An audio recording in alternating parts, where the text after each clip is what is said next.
ng istorya sa hit song ni Kapuso host, actor, and singer Ken Chan.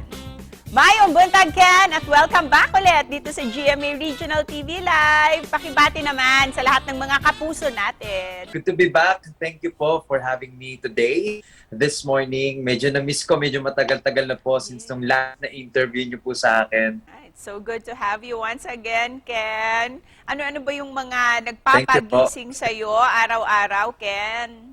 Mga nagpapagising sa akin araw-araw. Siyempre, unang-una dyan yung family ko. Every time talaga. Kasi, Miss Cecil, honestly, wala po talaga akong time sa family ko kapag nasa taping ako or nasa shooting ako. Kasi talagang almost every day po talaga, nasa trabaho po ako, nasa labas po ako ng bahay. At congratulations, Ken, ha, sa mga big and Salamat small po. successes. Also, lalo-lalo na nung recently concluded na Mano po Legacy, her big boss. Kung meron ka bang gustong pasalamatan dito, Ken? Yes po. Unang-una po gusto kong pasalamatan po lahat ng mga sumuporta po, ng mga kapuso natin. Gusto ko rin pong pasalamatan yung mga nakasama kong cast. Dahil po sa kanila talaga naging maganda yung takbo ng Mano po Legacy, her big boss. And you are so blessed sa dami mong projects, Ken. At isa na dito, yung bago mong single under GMA Music, itong Quarant Fling. Aba, tell us more about this song, Ken. Q-U-A-R-E-N-F-L-I-N-G Kung virus ang pag-ibig, let's be positive, let's be. Ito nga po yung Quarant Fling. And kung papakinggan niyo po, medyo familiar siya, di ba? Kasi katunog siya ng quarantine. Di ba? Medyo talagang nakaka-relate tayo kapag narinig natin yung quarantine. But at this time, we came up with a Quarant Fling po because sabi ko nga po, sa pinagdaanan natin ng pandemic, alam kong hindi naging maganda po talaga.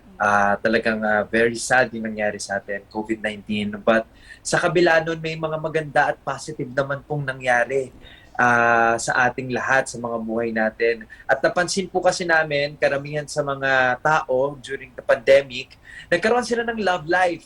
And how do you feel, Ken, that your single Quarant Fling was released last April 26 lang and it landed at the number 5 spot sa iTunes PH charts? Wow, galing naman. Naku po, sobrang kinilig po talaga. Kinilig po ako talaga. And before we end this interview, Ken, pwede ba naming mapakinggan itong favorite line mo sa kanta mo na Quarant Fling? Sa pag-ibig, walang curfew, pati sa checkpoint, it will break through. Walang kinikilalang trahedya at pandemyang pag-ibig ang tanging hangad ay ligaya. Oh, Q-U-A-R-A-N-F-L-I-N-G Kung virus ang pag-ibig, let's be positive, let's be. Quarant Fling is just a fling, now you took me in. And with that, Ken, ano yung mensahe mo para sa mga kapuso natin? And of course, please promote your song. At saan nila ito pwedeng mapakinggan at ma-download? Yes po mga kapuso ko po dyan sa Visayas po, dyan sa Cebu, sa Bohol. Ako, miss na miss ko na po talaga dyan, Mrs. Miss ko nang kumain ng lechon na sinasawsaw sa suka. sana maranasan ko po ulit, makabalik po ulit ako dyan sa napakagandang lugar po ninyo. At sana dumating po yung pagkakataon na magkaroon po ng mall shows ulit para haranahin ko po kayo ulit. Nakakamiss po talaga, honestly speaking. Sobrang miss na po namin. And sana bumalik na po yun. And yun po mga kapuso, ngayon pa lang po nagpapasalamat na ako sa inyong lahat sa suporta at pagmamahal na binibigay niyo po sa akin. And sana po, ito pong bagong single ko under GMA Music ay suportahan niyo rin po at sana pakinggan niyo po. At maraming salamat sa iyo, Ken. Congrats once again. Miss Cecil, thank you so much. Thank you for having me here. Salamat po. Thank you.